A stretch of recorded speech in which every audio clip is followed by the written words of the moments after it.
Next, we are going to implement the second update to use a simple rich text editor in a book form.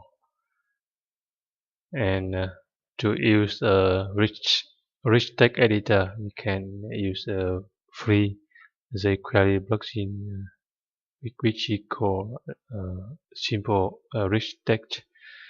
So we can search for jQuery simple rich text editor,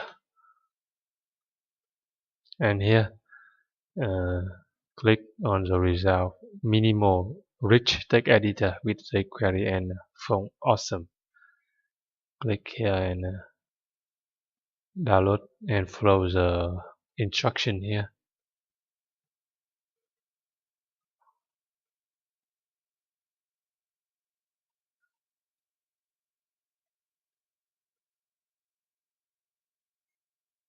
Click download button here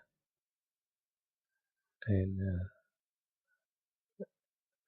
save the file, save the zip file.